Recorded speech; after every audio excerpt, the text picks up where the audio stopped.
Hey, what is up, everyone? Welcome back to Market Psychology 101, where we look for value in the markets when there's fear and are cautious when there's green. In today's video, we are going to be taking a look at the Bitcoin rainbow chart. Let's start off with fear and greed.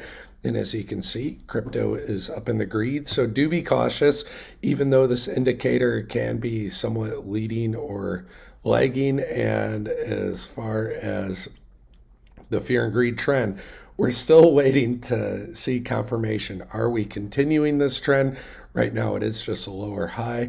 Are we going to get a lower low, or is this trend truly starting to go? So we have quite a range, and we're stuck in there. You can't say we've been moving our way up because we've had higher highs and higher lows, at least ever since August, but we really don't have confirmation yet. So just something to keep an eye on. As we talk about Bitcoin today, if you are more interested in altcoins like I am, one thing you are interested in is Bitcoin dominance, and that's going to be a chart we look at. And the important thing to note is that when dominance goes down, that's when altcoins can take off. And dominance been going up for a while, so I've been slowly dollar cost averaging, getting into the altcoins or even some Bitcoin mining stocks that I like, and not financial advice, but I'd encourage some of you guys to do the same. If there's any you like, maybe just keep track of 3 to 5 and a couple times a week, just for a few minutes, just check those same 3 to 5, see if they ever hit your levels and buy zones. And I talk about how I do that. As far as alt season, we are still relatively lower. Again, just in an uptrend here, same thing. And as far as the rainbow chart, let's zoom in on this a little bit. So it has gotten back up into this green zone, the still cheap zone, but it's still at the lower end. And I've been wondering that if we were to get a correction anytime soon, maybe one last correction before we have our typical odd number year, fourth year of the cycle, where everything takes off. As you can see here on the rainbow chart, things took off in 2013. And all of a sudden, you can see where the levels are here. Like 2013 at the start of the year, the Bitcoin price was $19, got up to 150, and then 1,000, 1,100. And then when we go to 2017, at the start of that year, you can see Bitcoin price around 1,000, and of course got up to near 20K. And then 2021, December 2020 is when Bitcoin was breaking above its former all-time highs. And you can see there is in the 20,000 mark, and then it did a 3x. So it's 2025, like the last 3 years. If we believe in the rainbow chart, the 4-year cycle, is 2025 getting ready to take off? If so, then anything you guys can get down here in the accumulate zone, even the still cheap zone, really isn't too bad. Yes, Bitcoin might only 2x or 3x, somewhere in there. At least that's what I believe is going to happen. I'm targeting one of these orange colored zones for the high, maybe 150. But if we do get one dip, an area I've been watching is the lower end of this accumulate zone.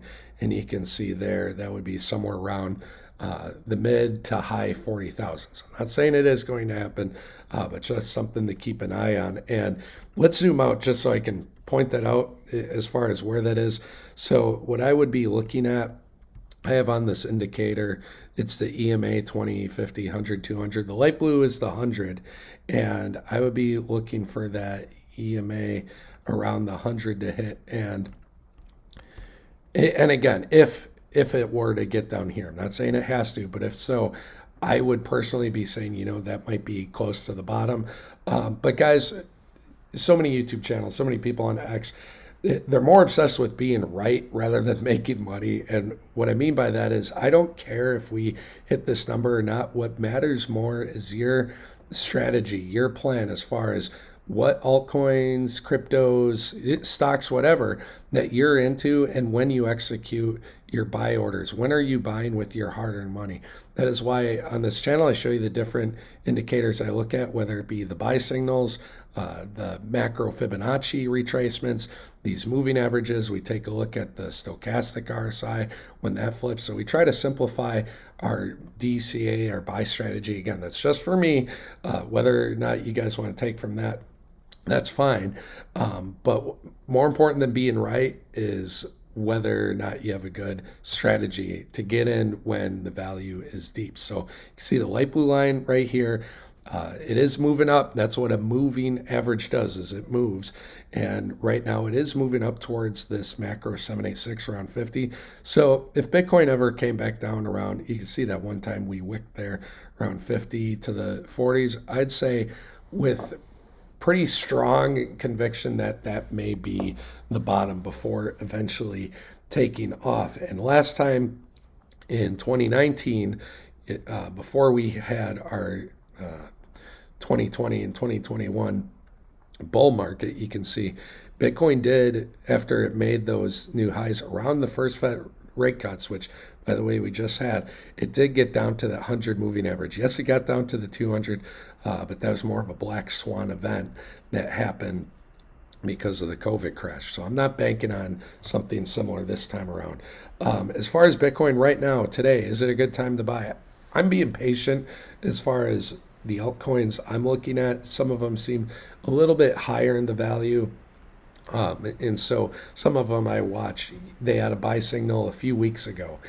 So some are a little overstretched, but as you can see here, I'm just curious about this. So Bitcoin, by the way, it's been in love with this trend line, at least on a log scale. All these times it tagged down, I just drew a trend line. As you can see, Bitcoin's been honoring that, snaking, bouncing off of it, going above and below. And then this move, it seemed a little curious to me. So, could have drawn a channel, but I just drew another trend line parallel to it. And as you can see here, Bitcoin came up to that level and then had a rejection. So Bitcoin, at least on the Heikinashi on the daily, look how many days we were green in a row. 3, 4, 5, 6, 7, 8, 9, 10, 11, 12, 13 green days in a row. Anytime we get around 10 green days in a row, I get really cautious. And of course, it's no surprise why we'd be in greed right now. So I am expecting more than this amount of a correction. We'll see. But if it did come down, you'd see there's good support off these daily moving averages. We have a little convergence, 100 and the 50. That's the orange one, around 61.5. So see what its reaction is there.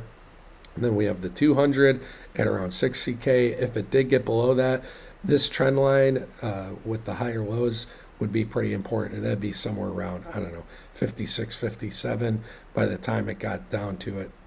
That would be the last line of defense before possibly falling off quite a bit. So going over to Bitcoin dominance, what do we got here? So Bitcoin dominance, is it finding a base? And typically Bitcoin and Bitcoin dominance sort of move inversely to each other. You can see we don't have a buy signal on Bitcoin dominance saying that, yes, it's going to move up, but you would say just by the candles that we have here that it is possibly finding a base at that 50-day, at that trend line we've been following a while. And as far as Bitcoin dominance, overall, at least this cycle, it got near 59%. I'm still looking for somewhere in the high 61% range. And that goes way back. Ooh, let's fix this a little bit. That goes way back, where the peaks were. Well, actually, no, that was, that was the last bull run. The last bull run, I have this red line as far as where the peaks of that Bitcoin dominance got before. And as far as how I drew that, you can see here after Bitcoin dominance first started to fall and then made a correction, it got up to that point right here. So I was wondering, when Bitcoin dominance started to fall and had its first little correction area, that was right around here. And if you draw a horizontal trend line, you can see there's a lot of points that it hit the last couple cycles. And so just line that up. It's around 62%. We have these other two trend lines here that converged, and Bitcoin dominance went right through that trend line convergence there. It's kind of crazy. We drew that a while ago. But I would be eyeing 62%, at least this time around. See how dominance is diminishing. So 62%. Once it falls towards the low 40s, and this is going to be my go time. You can see I drew this trend line from the peaks of the end of the last cycle. Once dominance falls below that 47% level, I feel comfortable saying, get ready to possibly pull some profits. If any of your altcoins are doing a 5, 10x or more, that might be it. That might be the peak for those. So there were some altcoins that did go later. You guys remember looking at the chart, Bitcoin did have that double top in 2021. So if some haven't run at all, it's up to you whether or not you want to be patient with that, if you believe there will be a secondary peak. But I am interested to see what dominance will do here. It is possible it could come down, see a little bit of a bounce, and then continue down. Each time does something a little different. And dominance last 2 times, 4 weeks, it went down. That was alt season. Last time it was about 6 weeks. 8 weeks. Are we going to get that again where things just fall off the table? I don't know. We'll see. But right now, dominance, I'm looking forward to resume bullishness, but we don't have confirmation yet. As far as tether dominance, so by the way, if you don't know what dominance means, Bitcoin dominance means 57% of all money in crypto is in Bitcoin. Tether, it maintains a value of around $1. So when markets are volatile and Bitcoin's going down, people put their money, they convert it to stable coins. So they keep the value of their money. So as far as Tether, that value is at 5.4%. And as we zoom in here, you can see we do have this trend of higher lows. We did get this little minor higher low where things started to go down a bit. But I'd say, even if you just drew a trend line as far as the higher lows that I'm following, something like that. I mean, we can move this line around a little bit, but somewhere to that extent. So I would be interested to see what tether dominance does here. Does not have confirmation of a reversal yet. Let's look at the daily. Daily, you can see it just started. And this, again, it works inversely to Bitcoin, kind of like Bitcoin dominance. So, Bitcoin 13 days up, 1 day down, tether dominance, quite the opposite. So, it's holding on to that 200-day moving average. And if it starts to get through those, that's going to be pretty bullish for tether and micro bearish for Bitcoin. So let's go back to Bitcoin. And look at a couple things. And guys, I mentioned this briefly before. I think you don't have to look at all the markets and all the altcoins, all the cryptos, and all the stocks. I do that on my videos for you guys, and you can take and leave what you want. But really, if you just follow like 3 to 5 altcoins or mining stocks, and just the indicators to look for, the levels to look for, where you want to buy, I'd say that's more of a solid plan. So just try to simplify. You don't have to look at every indicator, every chart out there. So this right here, the 1020 MA, that's where you get the buy signals. And for me personally, I'm not a trader. I don't pretend to be, though I do try to learn as much about trading and trading strategies as I can and apply it towards investing. And overall, for me, that's done pretty well because that's helped me find deeper value as far as in the investment world, as far as looking at, the moving averages, the buy signals, good areas to DCA. And as we go towards, here's another very simple way to dollar cost average in. We're looking at the stochastic RSI. Now, you can see, here's another bearish thing rolling over on the daily, but the weekly still has some room to run, so it's possible there's just a minor correction here. But anytime the stochastic RSI flips positive on the bottom here, I tend to like that as far as an area to dollar cost average in.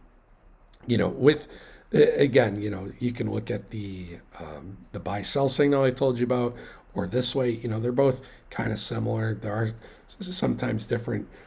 They don't always line up as far as signals, but those can be good areas to buy in. Let's say you're taking a look at Ethereum. You can see a flip positive a couple times here and here, and those may have been relative lows. Let's put that back on log scale. So Ethereum, speaking of which, I did want to take a look at this. Guess we'll do this today. Ethereum last time around, just something to note is that even when Bitcoin started to show some strength, Ethereum and altcoins weren't as much. This was in 2019. And guys, this is important because, we talked about Bitcoin dominance. And so it is possible that even as Bitcoin goes up, Bitcoin dominance can be going up, and the altcoins, things like Ethereum, other altcoins are rolling over, that value is rolling back over into Bitcoin, into Tether, because altcoins are more volatile. So do know that if things do get kind of negative with Ethereum, with altcoins, one more time, Again, this was the mid-cycle top last time. We had the mid-cycle top here in March. But if we see just some pretty big movements down, do know that as far as last cycle, that was the bottom. This is the best value you could get before things went further up. So if we did have one more major sell-off, Ethereum, just by looking at the chart, we have the 382 macro fib here. We have this trend line here and the 0.5.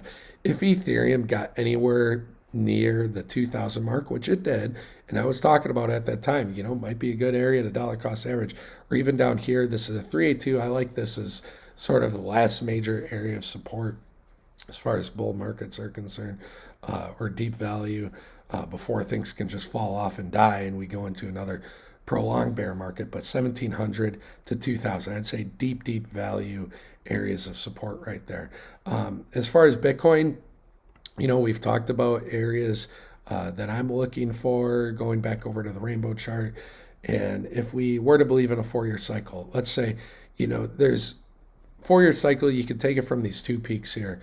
I know it says March. April is more of when alt season topped, and trust me, it's November. There we go. So let's say the top is April or November. Who knows? Alt season was here in April. Okay, November was here, and if we go over to the rainbow chart, we just take a look at April. You guys remember I was talking about the orange zones, conservatively speaking, and that's because, a couple of reasons. One, Bitcoin, as far as the halvings, has gone up a zone each time. And as far as the peaks, it has gone down a zone each time. So it was above max bubble territory, got to the top zone, second to top zone, and then the lower end of the second zone. So I'm looking at something here in the orange zone. If we do have a top, then the orange zone, you can see there the values are 150 to 200K. And again, you guys can draw this yourself. If you draw a fib, which is this tool right here, from the high to the low, that's one way to draw it when we're at prices in between. But if you want to take a look at price targets, take your fib off log scale, and you can see we have fib extensions. Funny enough, you can see the 2618 to 3618 right in that area. So again, we go over here. You guys remember April, we saw the lower and the upper end of the orange zone. Let me get this. Again, look at that orange box, around 150 to 200K. Let's move out to the 4-year cycle from November. Where would that orange box be? We're looking at the upper area, 200 to 250. So if our bull market was delayed, funny enough, you see that right there is the 3618 and the 4236 fib. So if we do have a 4-year cycle that goes towards November, you could be looking at some of these higher areas as a top. Guys, not saying Bitcoin's going to stay there. As we can see before, it'll peak there and then it drops off. So I view myself as more of a trade investor as far as how I look for areas to take profits from altcoins, even Bitcoin. And so if we do, of course we get disconnected here. If we do have a 4-year cycle towards November, these would be the peaks, the maximum peak area I'd be looking at. If it's April, I'd be eyeing this 2618. And guys, something important to know is that the market cap at around the 2618, the market cap for Bitcoin would be around 3 trillion if it got to 150K. What's kind of curious about that is the top stocks in the world, Microsoft, Apple, Nvidia, are all around that 3 trillion mark. So, do you believe that Bitcoin can get a $4 trillion market cap or so? Hey, I'm not saying it can't happen, but the reason market cap's important, even though it's like a moving average, it evolves over time, is you don't want to believe just these ridiculous price predictions that are detached from reality. So if people are saying 500K Bitcoin and the market cap somewhere around, 500K would be about 9 times this, somewhere around 10 trillion, and we have no stocks anywhere near that amount, again, I think that's detached from reality. So, maybe 4 to 5 trillion absolute peak, I would say in the most bullish scenario is what I'd be looking for. So could Bitcoin get there? Sure, maybe. But again, I think if we're just conservatively looking at the rainbow chart, you can see the orange areas, again, 150 to 200K. So 3 to 4 trillion. To me, that makes a lot of sense as far as just conservatively speaking and prices to look for. But when Bitcoin gets there, here's what's important to note. And I know we have this dominance chart here. It doesn't really matter what Bitcoin's doing. Altcoins can explode. So Bitcoin, it finished going up here in middle December 2017, but alt season went until that first week of January, about January 8th. So Bitcoin did go down a little bit in that time.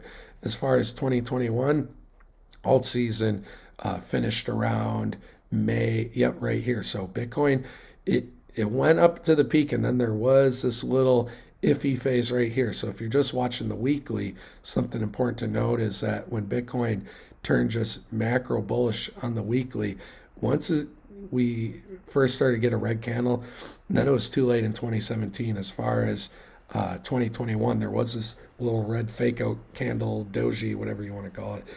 But by the time it got to late April, that's where things got dicey. So really hard to find the top, but there was the pi cycle top indicator. Who knows if that'll go on? Maybe we'll talk about that more in the next video. But just some things to look for is look how much green we had in a row. We come back over today. Is this the start of a breakout? Well, we still have lower highs. We still have that trend line. We're still finding things on the daily. I don't think it's there yet. If we have one more big correction, it wouldn't surprise me. But guys, being here in 2017, 2021, if next year truly is go time, now's the time you want to get ready and put your money where your mouth is. And not saying FOMO in, but if you're a believer in this stuff, now's the time to look for those opportunities before everything gets too expensive and then the market rolls over. So anyways, guys, hope you enjoyed the video. Hope you're doing well. And yeah, enjoy your week. Have a good Monday.